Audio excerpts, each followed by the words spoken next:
communauté mancagne, de la langue mancagne, on pense à la Guinée-Bissau, au Sénégal, à la Gambie, mais aussi à la Sénégambie.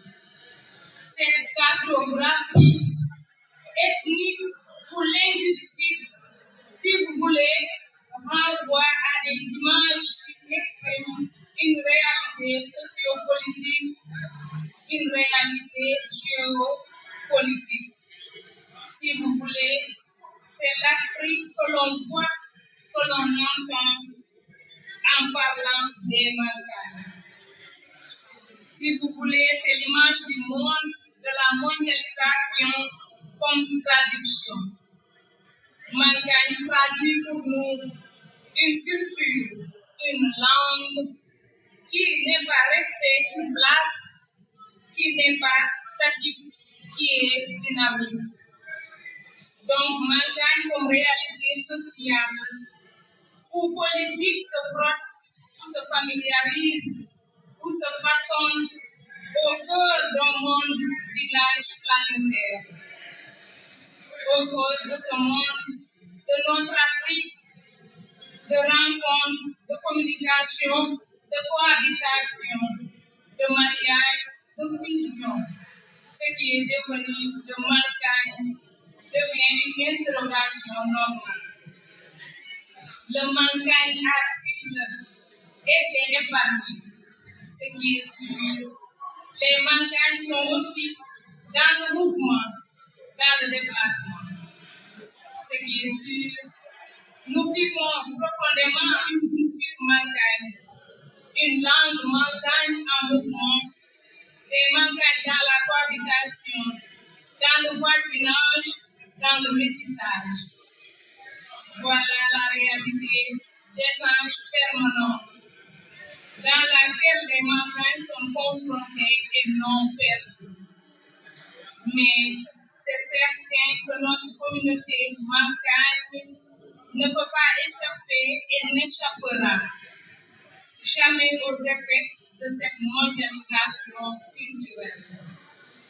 Elle est déjà engagée dans le profond et sérieux processus irréversible de la créolisation ou de la mixité des cultures.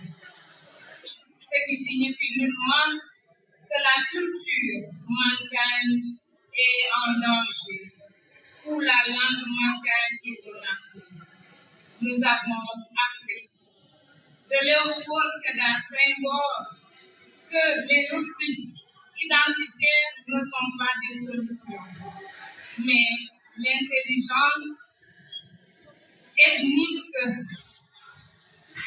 voudrait que ces moments de turpitude soient des instants pour donner et recevoir.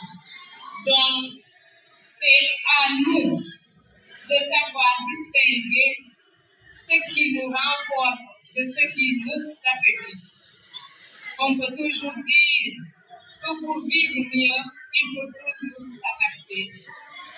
Aujourd'hui, cette journée culturelle dans ce musée des civilisations noires, initiée par les associations Haïti Didier et Kabuga, dont le ministre est le président, est justement un prétexte pour s'approprier cette intelligence culturelle ou communautaire. Le défi de la revalorisation et de la refondation de la culture Mancagne est réel et compris. Les Mancagnes ne sont pas hors du monde. Ils sont dans le monde, ils sont en contact avec la nouvelle civilisation du monde. Si vous voulez, une nouvelle civilisation du nucléaire nous est tombée dessus. Mais heureusement, notre néolithique, officine de nos solides valeurs, est restée debout et solide.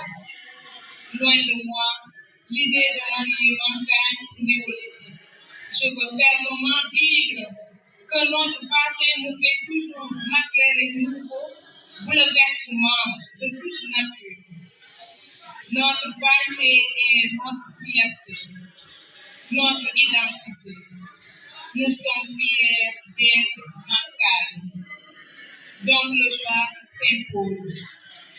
Nous devons continuer à vivre notre magnanimité, à le respirer, à le sentir. C'est le moment donc pour moi, en tant que Mankali et en tant que représentante du ministre de la fonction publique et de la réforme du secteur public, de remercier toute la communauté Mankali pour ce vibrant hommage. Mon mari n'est pas un cadre isolé de ses origines et de sa communauté. C'est un citoyen conscient et humain, trop humain d'ailleurs. Cette humanité l'a conduit à créer avec ses frères l'association Kabuka. Je vous remercie de votre attention. Voilà. Merci beaucoup, Madame Olivier Boukal. Merci. Si vous avez besoin encore une fois. Si vous avez besoin d'intellect pour vous parler, donc vous venez bien voilà, merci beaucoup, Madame Olivier Boukal. Merci. Puis, déplacement ici. Il y a des études à la maison. Je dirais vraiment. Je vais dire. Le détail de mon politique, c'est un peu surchargé dans la réunion de donc on lui dit merci. Merci, voilà. Donc, le premier passage qui va appuyer, on demande c'est bon.